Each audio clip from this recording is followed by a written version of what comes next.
إن هذا القرآن يهدي للتي هي أقوم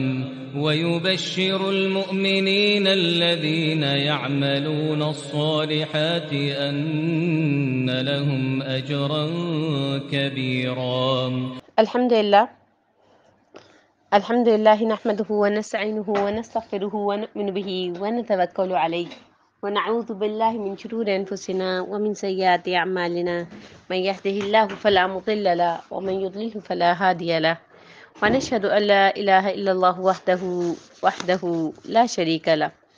ونشهد أن محمدا عبده ورسوله. اما بعد، کل جو ہم نے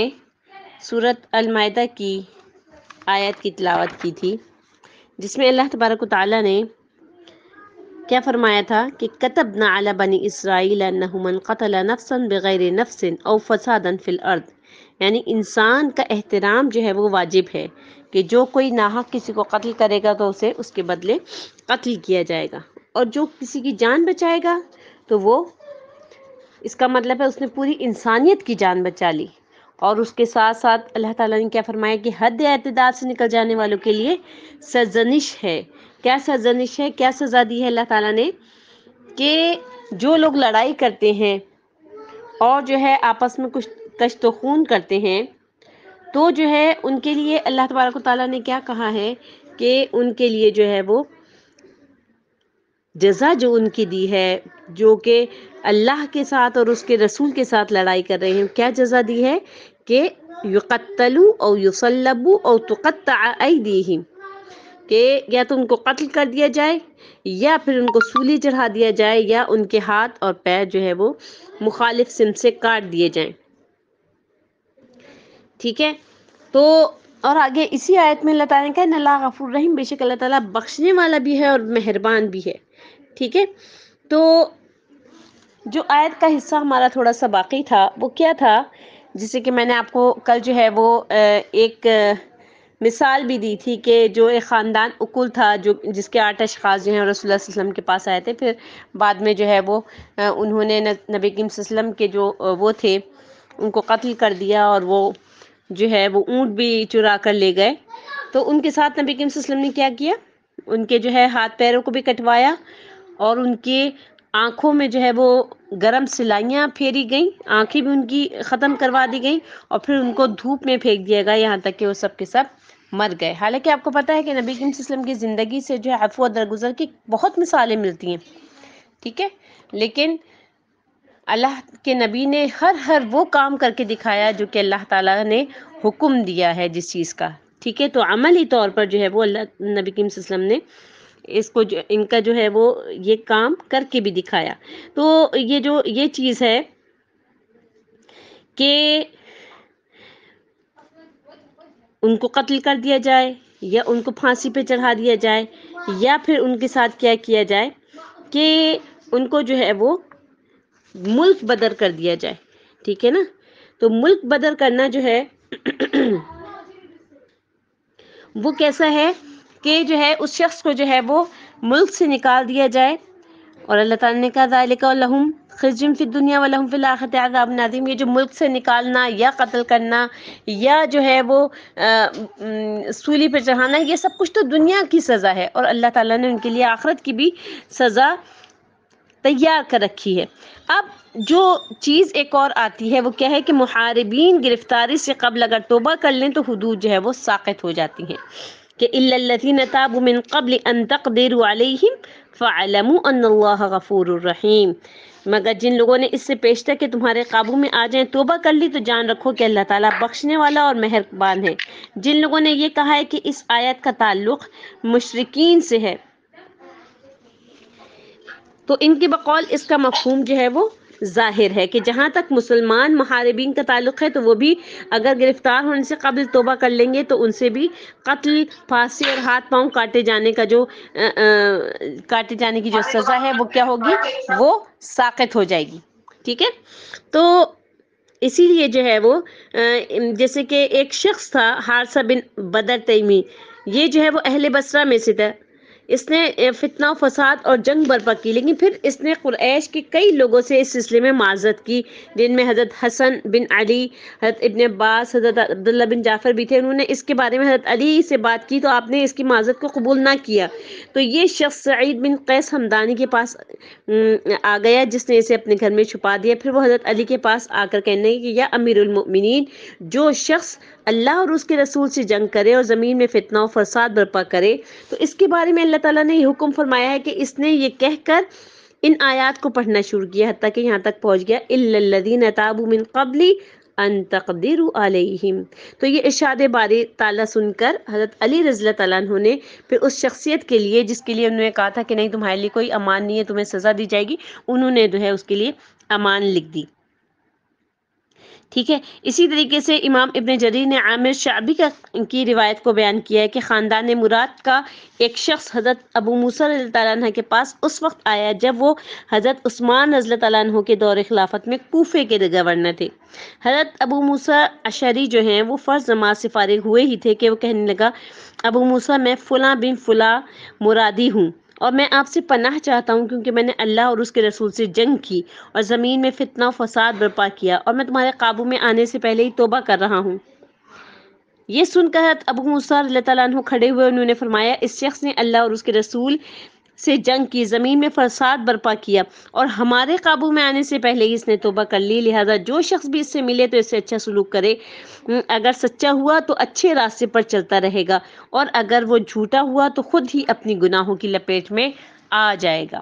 ٹھیک ہے۔ تو یہ شخص کچھ عرصے تک تو پرسکون رہا، مگر اس نے پھر سے بغاوت شروع کر دی تو اللہ تعالیٰ نے اس کو اس کے گناہوں کی سزا کیا دی کہ اس کو وہ جو ہے وہ مارا گیا، یعنی قتل کر دیا گیا۔ اس کے بعد امام ابن جریر نے موسیٰ بن اسحاق کی روایت کو بیان کیا ہے کہ علی اسدی نے بھی لڑائی کی، راستہ پرخطر بنا دیا، خون ریزی کی، مال لوٹ لیا، حکمرانوں اور عوام نے اسے قابو کر لیا۔ پہلے تو اس کو قابو کرنے کی بہت زیادہ کوشش کی مگر وہ قابو میں نہ آیا، لیکن کیا ہوا کہ پھر جو ہے وہ فرار ہو گیا۔ پھر جو ہے وہ خود سے ہی اس نے توبہ کی اور اس نے توبہ اس وقت کی جب اس ایک شخص کو یہ والی آیت کریمہ پڑھتے ہوئے سنا تھا اس نے کہ یا عبادی الذین اسرفوا علی انفسہم، اے میرے بندو جنہوں نے اپنی جانوں پر زیادتی کی ہے، لا تقنطوا من رحمت اللہ، اللہ کی رحمت سے نا امید نہ ہونا، اللہ کی رحمت سے نا امید نہ ہونا، ان اللہ یغفر الذنوب جميعا، بے شک اللہ تعالیٰ تو سب گناہوں کو بخش دیتا ہے، انہ هو الغفور الرحیم، بے شک وہ بخشنے والا بھی ہے اور مہربان بھی ہے۔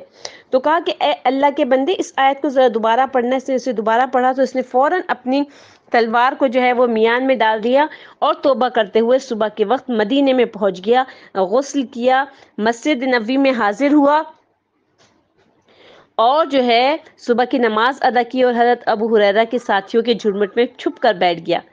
دن روشن ہوا تو لوگوں نے اسے پہچان لیا اور اس کے سامنے کھڑے ہو گئے، تو یہ کہنے لگا کہ تم مجھے کچھ نہیں کہہ سکتے کیونکہ میں تو تمہارے قابو میں آنے سے پہلے ہی خود توبہ کر کے آ گیا ہوں۔ حضرت ابو ہریرہ نے فرمایا ہاں یہ سچ کہہ رہا ہے۔ پھر اسے ہاتھ سے پکڑ کر مروان بن حکم کے پاس لے گئے جو ان دنوں امیر معاویہ کی طرف سے مدینے کے گورنر تھے، اور فرمایا دیکھو یہ علی اسدی توبہ کر کے آ گیا ہے، تم اسے کچھ نہیں کہہ سکتے، اسے قتل نہیں کر سکتے۔ چنانچہ مروان نے بھی اسے چھوڑ دیا۔ تو راوی کا بیان یہ ہے کہ اس علی اسدی نے توبہ کرنے کے بعد اللہ تعالیٰ کی راہ میں سمندر میں بھی جہاد کیا۔ جب رومیوں سے مٹ بھیڑ ہوئی اور اس کی کشتی رومیوں کی کشتی کے قریب ہوئی تو اس نے ان کی کشتی میں چھلانگ لگا دی، تو وہ سب ڈر کے مارے بھاگ کر کشتی کے ایک دوسرے کنارے کی طرف چلے گئے،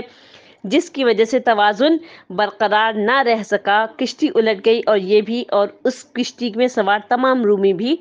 سمندر میں ڈوب گئے۔ یعنی اس کی نیت اچھی تھی، توبہ کی تھی۔ اب آپ دیکھیں توبہ پہ بھی اللہ تعالیٰ آزماتا ہے نا۔ جس ایک شخص کا بھی میں نے بھی آپ کو واقعہ بیان کیا کہ اس نے توبہ کی تھی لیکن چونکہ اس کے اندر فساد اور اندر اس کے بغاوت اور اللہ تعالیٰ کی نافرمانی بھری ہوئی تھی، اس نے توبہ کرنے کے باوجود پھر وہی کام کرنے شروع کر دیا اور اسی پر اس کی موت ہوئی، ٹھیک ہے۔ اب یہ شخصیت ہے انہوں نے بھی بغاوت بھی کی،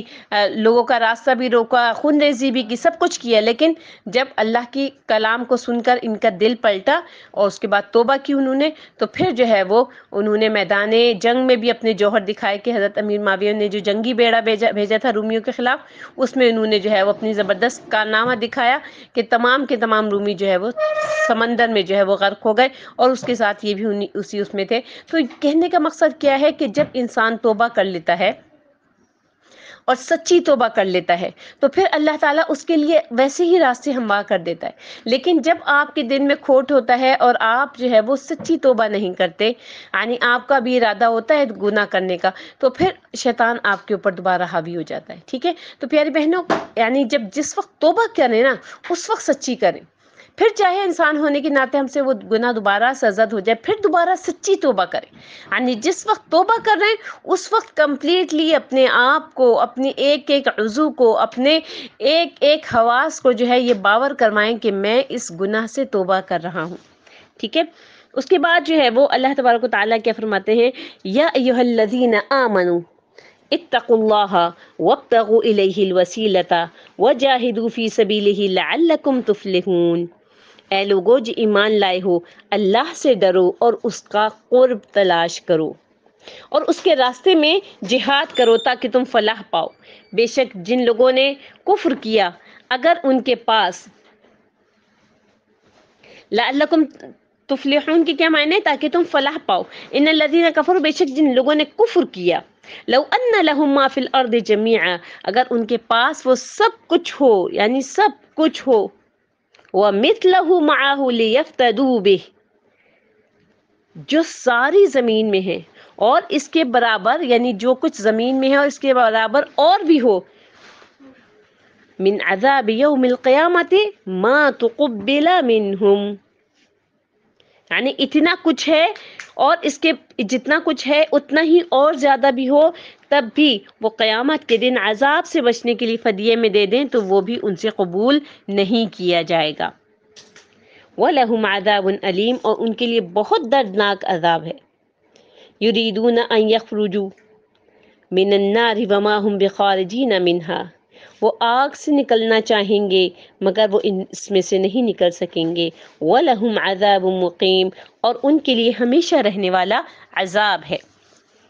ہمیشہ رہنے والا ان کے لیے عذاب ہے۔ یعنی تقوی، وسیلہ اور جہاد کا حکم جو ہے اس پہلی آیت میں دیا جا رہا ہے کہ اللہ تعالیٰ اپنے مؤمن بندوں کو، جو اللہ تبارک و تعالیٰ کے مؤمن بندے ہیں، ان کو جو ہے وہ کیا دیا جا رہا ہے، کیا کہہ رہا ہے کہ وہ تقوی اختیار کریں۔ تقوی کو جب اطاعت الہی کے ساتھ ملا لیا جائے تو پھر سے مراد یہ ہوتی ہے کہ ان تمام امور کو ترک کر دیا جائے جن سے اللہ تعالیٰ نے منع کیا ہے اور جنہیں اس نے حرام قرار دیا ہے۔ ٹھیک ہے، اور کیا فرمایا، وَابْتَغُوا إِلَيْهِ الْوَسِيلَةَ، اور اس کا قرب تلاش کرو۔ امام سفیان ثوری رحمۃ اللہ علیہ فرماتے ہیں کہ مجھے میرے والد نے، انہوں نے طلحہ سے، انہوں نے عطا سے روایت کی ہے کہ وسیلے کے معنی قربت کے ہیں۔ ٹھیک ہے، امام قتادہ فرماتے ہیں کہ اس کے معنی یہ ہیں کہ اس کی اطاعت بجا لا کر اور اس کی خوشنودی کے عمل سر انجام دے کر اس کا قرب حاصل کرو، جسے ہے نا اولئک الذین یدعون یبتغون الی ربہم الوسیلہ، یہ لوگ جن کو اللہ کے سوا پکارتے ہیں وہ خود اپنے پروردگار کے ہاں ذریعہ یعنی قرب تلاش کرتے ہیں۔ تو وسیلہ اس سبب کو کہتے ہیں جس سے مقصود تک پہنچا جائے۔ وسیلہ جنت کے سب سے بلند و بالا اور عرفہ اور اعلیٰ درجے کا نام ہے، اور یہ رسول اللہ صلی اللہ علیہ وسلم کا درجہ اور آپ کا جنت میں گھر ہوگا، اور جنت کا یہ مقام اللہ تعالیٰ کے عرش کے سب سے قریب ہوگا۔ صحیح بخاری میں حضرت جابر بن عبداللہ رضی اللہ تعالیٰ عنہ سے کی روایت ہے کہ نبی کریم صلی اللہ علیہ وسلم نے فرمایا، جو شخص اذان سن کر یہ دعا پڑھے، اللہم رب هذه الدعوة التامة والصلاة القائمة آت محمدا الوسیلة والفضیلة وابعثه مقاما محمودا الذي وعدته حلت له شفاعتی یوم القیامہ، کہ جو شخص یہ دعا پڑھ لیتا ہے تو کیا ہوگا کہ اللہ تبارک و تعالی حضرت محمد صلی اللہ علیہ وسلم کو وسیلہ اور فضیلت جو عطا فرمائیں گے اور آپ کو اس قابل تعریف مقام یعنی شفاعت تک پہنچائیں گے جس کا جو ہے وہ اللہ تبارک و تعالی نے نبی کریم صلی اللہ علیہ وسلم سے وعدہ کیا ہے، تو نبی کریم صلی اللہ علیہ وسلم نے کیا فرمایا، اس کے لیے قیامت کے دن میری شفاعت جو ہے وہ واجب ہو جائے گی۔ یعنی اگر آپ ہر نماز اذان کے بعد یہ دعا پڑھتے ہیں اللہم رب ہذہ الدعوۃ التامہ، تو آپ کی جو شفاعت ہے نا وہ واجب ہو جائے گی انشاءاللہ قیامت کے دن۔ نبی کریم صلی اللہ علیہ وسلم جو ہے وہ آپ کی شفاعت ضرور کریں گے۔ صحیح مسلم میں حضرت عبداللہ بن عمر بن عاص کی روایت ہے کہ انہوں نے نبی کریم صلی اللہ علیہ وسلم کو یہ ارشاد فرماتے ہوئے سنا، اذا سمعتم المؤذن فقولوا مثل ما يقول ثم صلوا علی، جب تم مؤذن کو سنو تو اسی طرح کہو جیسے وہ کہتا ہے، یعنی اذان کا جواب دو، جیسے اللہ اکبر کہا جا رہا ہے آپ بھی ساتھ ساتھ جو ہے وہ اللہ اکبر کہیں۔ بس جہاں پر حی علی الفلاح اور حی علی الصلاح کہا جائے وہاں پہ کہتے ہیں لا حول ولا قوۃ الا باللہ، ٹھیک ہے۔ تو مؤذن کا جواب دینے کے بعد مجھ پر درود بھیجو، جس نے مجھ پر ایک بار درود بھیجا اللہ تعالیٰ اس پر 10 بار رحمت نازل فرمائے گا۔ پھر میرے لیے وسیلے کی دعا کرو، وسیلہ جنت کا وہ عظیم الشان مقام ہے جو بندگان الہی میں سے صرف ایک ہی کو نصیب ہوگا، اور مجھے امید ہے کہ وہ بندہ میں ہوں گا، لہٰذا جس نے میرے لیے وسیلے کی دعا کی تو اس کے لیے میری شفاعت جو ہے وہ واجب ہو جائے گی، ٹھیک ہے۔ یعنی جو بھی یہ دعا پڑھتا ہے اس کے لیے شفاعت جو ہے وہ نبی کریم صلی اللہ علیہ وسلم کی وہ واجب ہو جاتی ہے۔ اب آپ یہ دیکھیے کہ یہ جو یہاں پر اللہ تبارک و تعالیٰ نے فرمایا نا کہ اے لوگوں جو ایمان لائے ہو اللہ سے ڈرو اور اس کی جناب میں بازیابی کا یعنی وسیلے کا جو ہے وہ ذریعہ تلاش کرو، یعنی نیک اعمال کے ذریعے، جیسے وجاہدوا فی سبیلہ، اور مسلسل جدوجہد کرتے رہو اس کے راستے میں۔ یہ نہیں کہ ایک اچھا کام کر لیا یا حج کر لیا یا عمرہ کر لیا یا قرآن پڑھ لیا یا رمضان کے روزے رکھ لیے اور اللہ کا قرب محسوس ہونے لگا تو کہا بس اب جو ہے وہ یہ گارنٹیڈ ہو گئی ہے پوری لائف کے لیے کہ ہمیں جو ہے وہ اللہ کا قرب نصیب ہو گیا۔ نہیں، کسی بھی نیک کام کے ذریعے جب تم اللہ کے قریب ہو جاؤ تو کیا کرو، اور آگے بڑھنے کی فکر میں لگ جاؤ۔ جیسے ایک سیڑھی چڑھنے کے بعد انسان وہاں رک نہ جائے، وہ یہ نہ سوچے کہ اچھا پھر اگلی سیڑھی بھی چڑھوں، ہاں اگلی بھی چڑھنی ہے، اور اچھا ابھی اور اوپر، ہاں ابھی اور اوپر جانا ہے اور اوپر جانا ہے، کیونکہ جب تک کوئی شخص مسلسل آگے بڑھتا نہ رہے، چڑھتا نہ رہے، تو کیا ہوگا، جہاں رکے گا وہیں سے اس کا زوال شروع ہو جائے گا۔ یہ اسٹرگل جو ہے یہ مرتے دم تک جاری رہنی چاہیے، ایک رمضان کے بعد ایک اور رمضان، اور ہر رمضان میں یہ ٹارگٹ کریں کہ یہ رمضان پہلے رمضان سے بھی زیادہ خوبصورت گزرے گا، اچھا گزرے گا، ایک نماز کے بعد دوسری نماز، پھر مزید جدوجہد کے پھر اگلی نماز میری اس نماز سے بھی اچھی ہونی چاہیے، ایک صدقے کے بعد ایک اور صدقہ، یہ نہیں کہ ایک دفعہ ایک اچھا کام کر لیا اور اس کے بعد پھر بیٹھ گئے، ایک دفعہ کسی کی مدد کی، خدمت کی، تو اس کے بعد یہ نہیں کہ اب میری نجات کے لیے اتنا ہی کافی ہے، نہیں، پھر اس کے بعد مزید آگے۔ صحابہ کرام جو تھے انہوں نے جیسے جنگ بدر میں جن لوگوں نے شرکت کی تھی، انہوں نے یہ نہیں کہا کہ اللہ نے تو ہمیں معاف کر دیا، بدری صحابہ کے لیے تو یہ حکم آیا تھا، اللہ تعالیٰ نے ان کو معاف کر دیا، آگے وہ کتنے بھی گناہ کریں وہ اللہ تعالیٰ کی طرف سے معاف ہے۔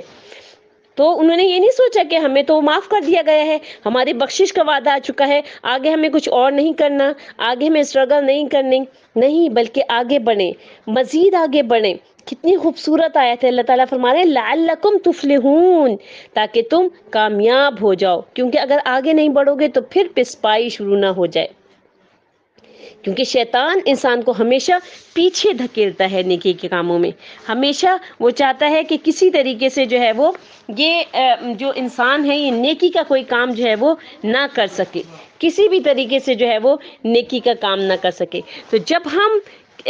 کوشش کریں گے اس بات کی کہ جو کام ہم نے کیا ہے اس کو مزید نکھارنے کی کوشش کریں گے، آپ دیکھیں آپ لوگوں نے خود اپنی زندگیوں میں اس چیز کو نوٹ کیا ہوگا کہ جب کبھی آپ کوئی نیک کام کرتے ہیں، کوئی اچھا کام کرتے ہیں، کبھی آپ نے جو ہے وہ نوافل پڑھ لیے زیادہ، کبھی آپ نے صدقہ کر دیا، کبھی آپ نے جو ہے ذکر اذکار کر دیا، کبھی آپ جو ہے وہ قرآن کی تلاوت کم کرتے تھے آج زیادہ کر لی، تو خود بخود آپ کا دل جو ہے وہ راغب ہوتا ہے کس کی طرف، آپ کو ایسا سکون ملتا ہے کہ آپ اس وقت یہ سوچنا شروع کر دیتے ہیں کہ اچھا کل جو ہے میں اس سے بھی زیادہ پڑھوں گی، یا کل میں یہ کام میں پابندی سے نہیں کرتی اب میں پابندی سے کرنے لگوں گی۔ ایسا ہوتا ہے نا کہ ایک نیکی جو ہے وہ دوسری نیکی کو کھینچ رہی ہوتی ہے۔